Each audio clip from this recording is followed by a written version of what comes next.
Je voudrais que tu puisses te concentrer sur une activité qui va te produire 50 francs par jour. Oui. Tu as bien écouté. 50 francs chaque jour. Trouve un business qui peut te rapporter 50 francs chaque jour. Au point où, pendant 10 jours, pendant 20 jours, pendant 30 jours, pendant 2 mois, pendant 3 mois, cette activité-là continue toujours de te rapporter de manière régulière 50 francs par jour. Si tu réussis à le faire, en fait, tu es déjà riche. Parce que le concept de la richesse sur le plan financier est beaucoup galvaudé. On l'utilise uniquement comme pour désigner des personnes qui détiennent des sommes d'argent ahurissantes. On parle toujours en termes de milliards de dollars, de millions, ainsi de suite.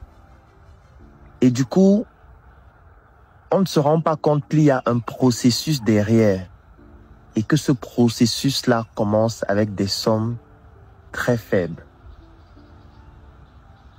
J'ai pris un exemple avec 50 francs. Il peut s'agir de 100 francs aussi, de 500, de 1000 francs, de 2000.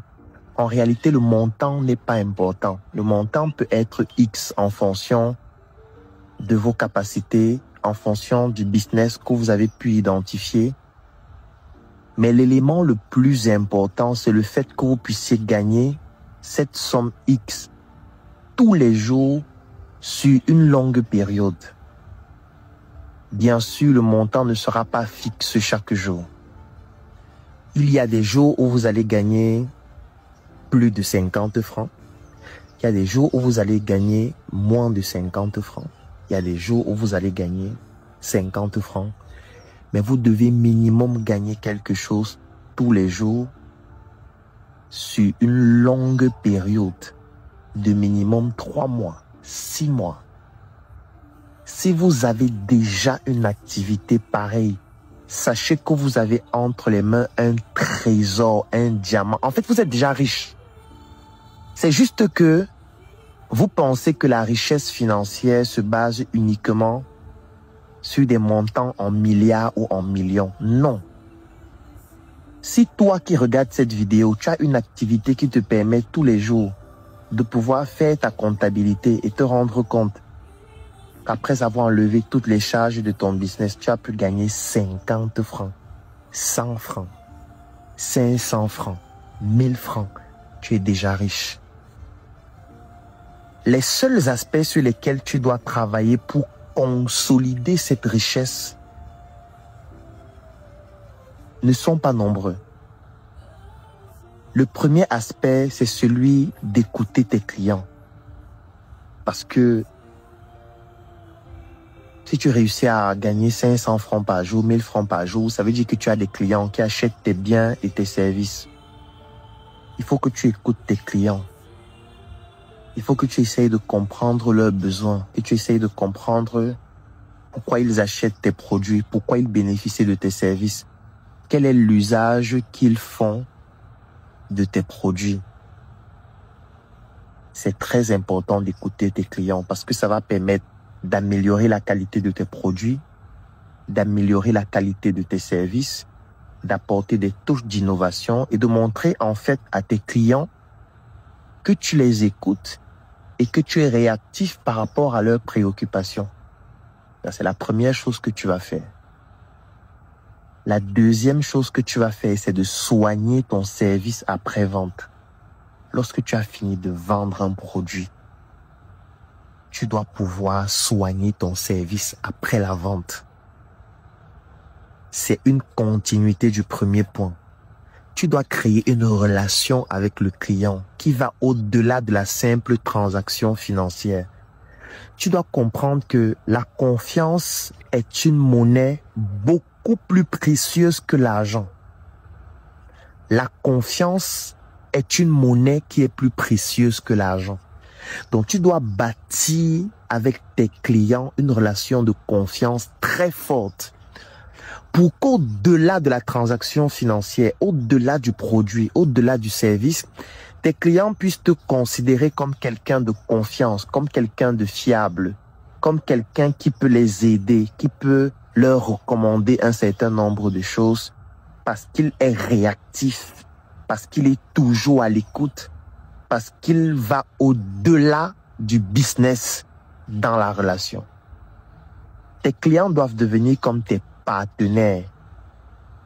Bien sûr, il ne faut pas en abuser, il ne faut pas les saouler, il faut le faire avec parcimonie, avec tact, mais il faut le faire. Ça, ce sera la deuxième chose à faire.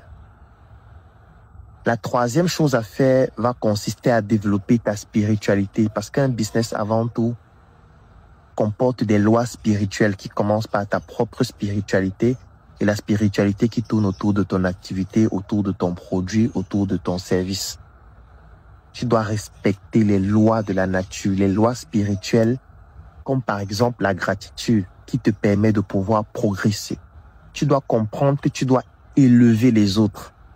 Tu dois avoir cet esprit facile lorsqu'il s'agit de féliciter, d'apprécier, d'encourager. Parce que quand tu élèves les autres, toi aussi tu t'élèves.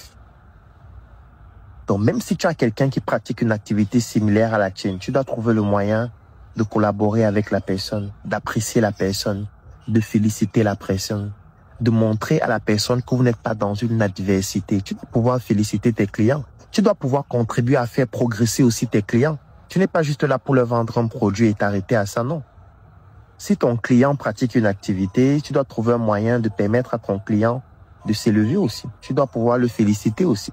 Tu dois pouvoir participer même à ses réalités. Si ton client, par exemple, se marie, il faudrait que tu puisses te manifester.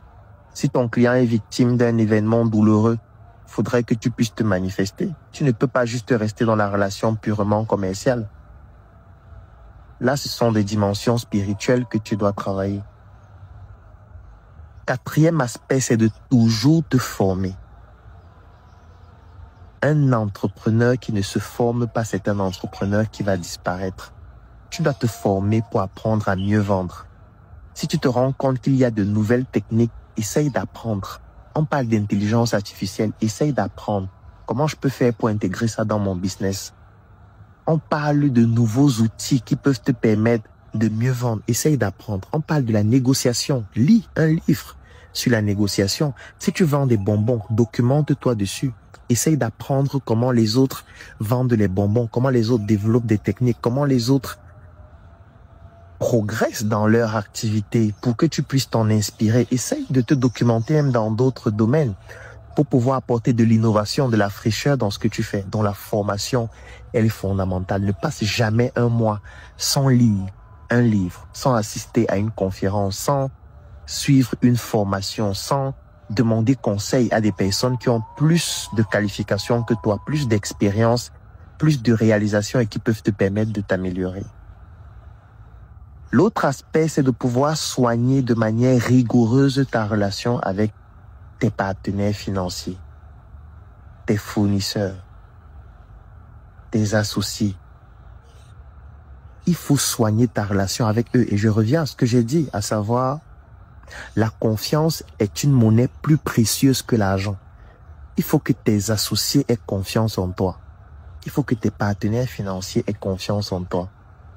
Il faut que toutes les personnes que j'appelle les parties prenantes qui gravitent autour de ton projet puissent avoir confiance en toi parce que ce sont ces personnes qui vont te servir de levier pour progresser et développer davantage ton activité. Tu dois bien t'entourer. Ça, c'est un autre point fondamental. Tu dois être capable de bien t'entourer. Tu dois rechercher des personnes qui ont une vision similaire à la tienne. Vision similaire ne signifie pas que vous avez le même avis sur tous les sujets. Ça signifie que vous avez une même ambition. Vous avez envie d'aller au même endroit, même si vous n'empruntez pas les mêmes chemins. Parce que bien t'entourer sera l'élément fondamental. Et pour bien t'entourer, il faudrait que tu sois aussi une personne qui entoure bien les autres.